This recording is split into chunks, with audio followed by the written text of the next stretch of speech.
संतुलन पैदा करना, जीवन को एक मर्यादा में जीना। तो संगीत है जीवन में, और बड़ा संगीत बड़ा सुंदर संगीत। संगीत के जानकार इस बात को जानते हैं, जो वायलिन बजाता है, सितार बजाता है, उसको पता है कि सितार से, वायलिन से सुर तब पैदा होते हैं जब उन तारों को एक नियम में बांधा जाए। ज्यादा कस देंगे तब भी सुर प्रकट नहीं होगा, ज्यादा ढीला छोड़ देंगे तब भी उससे संगीत पैदा नहीं होता है। संगीत तब पैदा होता है जब उसे नियम में बांधा जाए, नियम में कसा जाए। मेरे भाई बहन, उसी प्रकार हमारे जीवन की वीणा में बड़ा संगीत है, लेकिन जीवन वीणा से संगीत के सुर तभी पैदा होंगे जब हम भी एक जीवन को नियम में जिएंगे, एक मर्यादा में जिएंगे।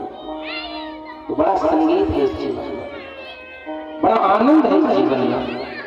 अगर हमें जीना नहीं आया, अगर हमें संगीत बजाना नहीं आया, वायलिन सितार बजाना नहीं आया, तो उसमें वायलिन सितार की कमी नहीं, बजाने वाले की कमी है। ऐसे ही जीवन है।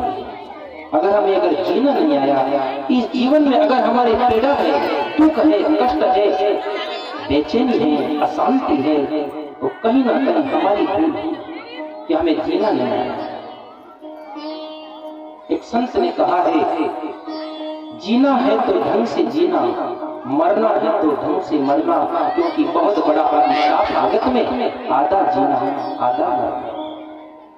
लोग न ढंग से जीते हैं न ढंग से मरते हैं। तो भगवान की ये मंगल में कथा मैं आपसे निवेदन करता हूँ कि केवल कथा ही नहीं है, ये जीवन जीने की पाठशाला। हम यहाँ जीना सीखें, केवल सुनने मात्र से नहीं होगा, जीवन में उतारना होगा और जीवन को जीना होगा। देखो, परमात्मा ने संसार के रंगमंच पर जिसको जो किरदार दिया है, अपना किरदार ठीक से अदा कर रहा है। पशु पशु की तरह जीता है, बंदर बंदर की तरह जीता है, बैल बैल की तरह जीता है, गधा गधे की तरह जीता है। लेकिन दुख तो इस बात का है कि आज मानव मानव की तरह जीता नहीं है। मनुष्य है लेकिन मनुष्य की तरह जीता नहीं है। इसीलिए तो आप देखते हो उपदेश केवल मनुष्यों के लिए है, क्योंकि मनुष्य का किरदार ठीक से मनुष्य अदा नहीं करता। कभी पशु की तरह, कभी गधे की तरह, कभी राक्षस की तरह। इसलिए ये कथा सुन करके हम एक सच्चे मानव की पूजा कौन करे, मानवता पूजी जाती है। श्रृंगार की पूजा कौन करे, सर्जनता पूजी जाती है। इस धरती पर आपको पता है अरबों अरबों लोग आए धरती पर। वैज्ञानिक कहते हैं जहां पर आप बैठे हो वहां 10 लाशें जड़ी हैं। जिस जगह से आज रास्ते से चल के आए हो, क्या पता वहीं धूल में मिलेंगे।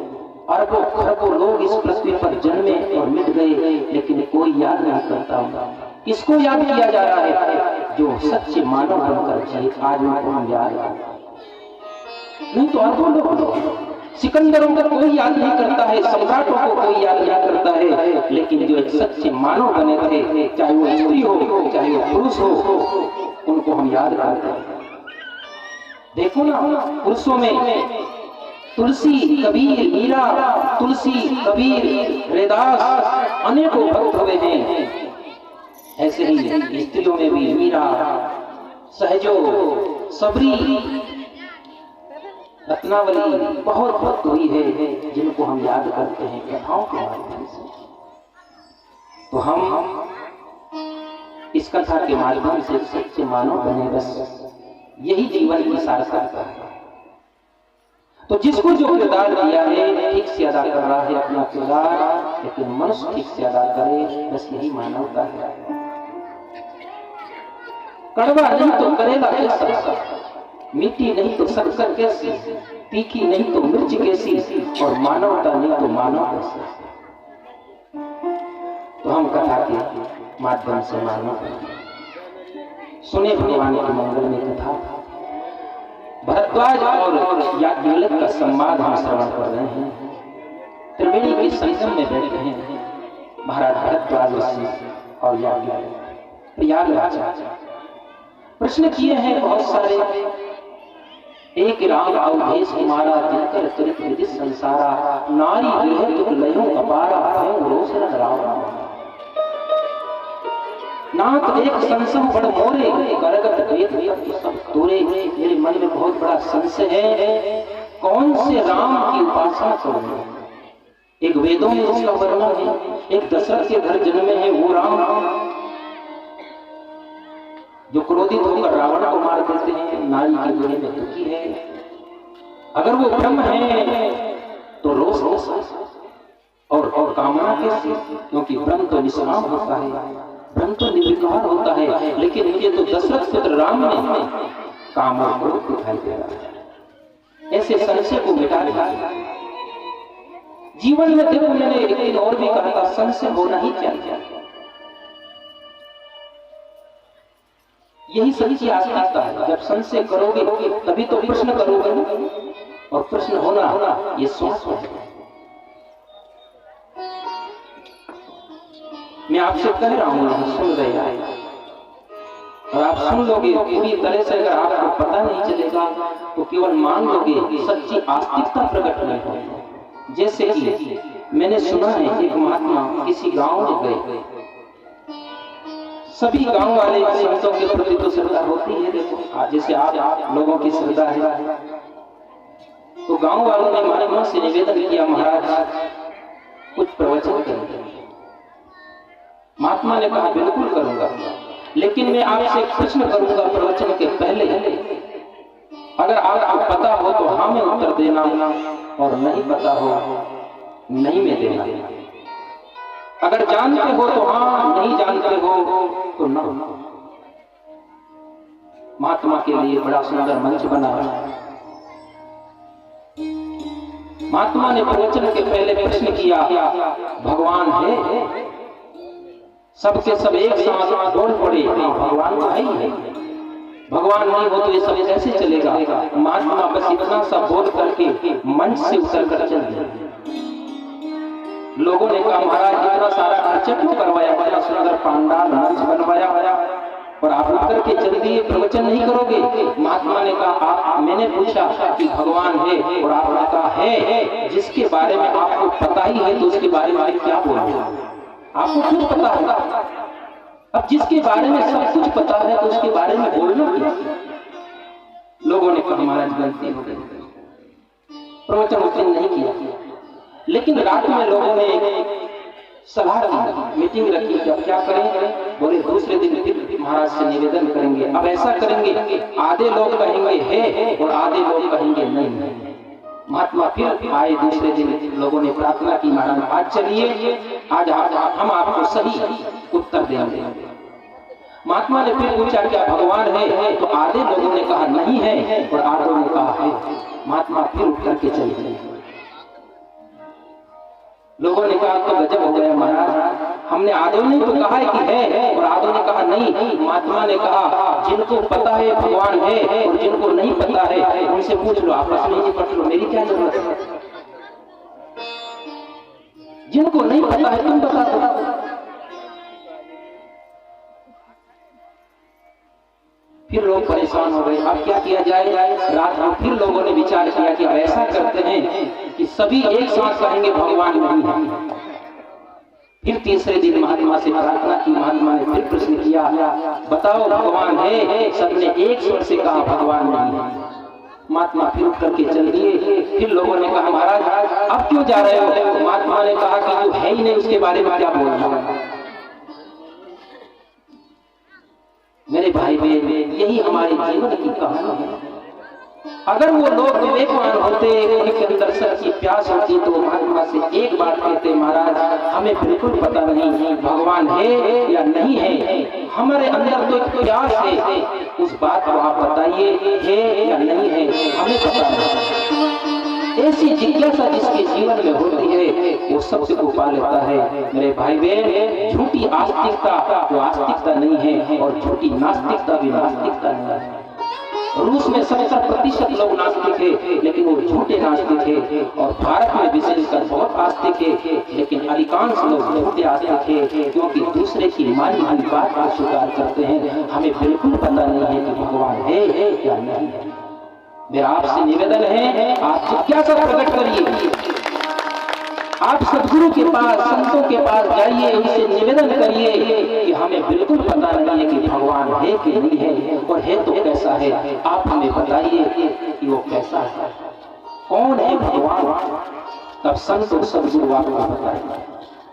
तो संशय तो होना चाहिए, प्यास तो होना चाहिए। ऐसा ही संशय किया महाराज भरद्वाज ऋषि ने। याज्ञवल्क्य बड़े प्रसन्न हुए। हे भरद्वाज, आपने ऐसा प्रश्न किया जैसे अज्ञानी। याज्ञवल्क्य बोले मुस्कान, तुम्हें विदित रघुपति प्रभुताई। तुम सब जानते हो भगवान के बारे में, लेकिन फिर भी तुमने अज्ञानी की तरह प्रश्न किया है। चाहो सुनहि राम गुण गूढ़ा, कीनो प्रश्न मनो अति मूढ़ा। एक बात याद रखना, जब भी आप ज्ञान के लिए जाओ, जानने के लिए जाओ, तो खाली होके जाना। जो पात्र पहले से भरा होगा वो क्या, उसमें क्या डाला जाएगा, इसलिए अहंकार से खाली होना। फिर प्रश्न, याज्ञवल्क्य बड़े प्रसन्न हुए। भरद्वाज ऋषि, जैसा संशय तुमने किया है, ऐसा ही संशय एक बार सती मां के मन में भी हुआ।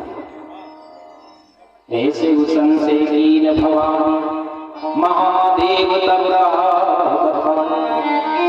तब भगवान शंकर ने सती का संशय मिटाया था। तो अब सती जी को संशय कैसे हुआ, कहाँ हुआ, ये कथा यहाँ से प्रारंभ करते हैं। शिव जी का चरित्र शुरू होता है। बोलिए शंकर भगवान की। एक बार त्रेता जुग माही, एक बार त्रेता, एक बार त्रेता जुग माही, एक बार त्रेता जुग माही। शंभु गए कुंभज ऋषि पाही, शंभु गए कुंभज ऋषि पाही। संग सती जग जननी भवानी, संग सती जग जननी भवानी, संग सती जग जननी भवानी, संग सती जग जननी भवानी। पूजहि ऋषि अखिलेश्वर जानी, पूजहि ऋषि अखिलेश्वर जानी। राम कथा मुनि भरत बखानी, राम कथा मुनि भरत बखानी। सुनी महेश परम सुख मानी, सुनी महेश परम सुख मानी। शिव जी हरि भगति सुहाई, कही शंभु अधिकारी पाई, कही शंभु अधिकारी पाई।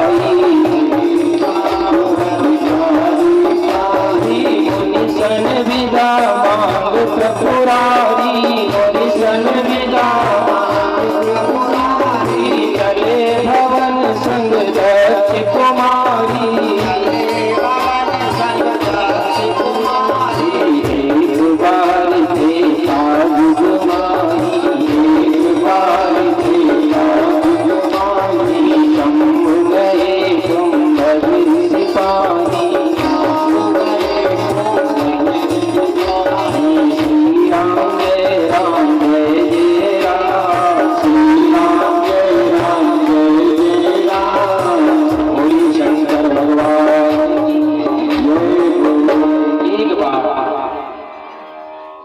भगवान शंकर सती के साथ गए कुंभज ऋषि।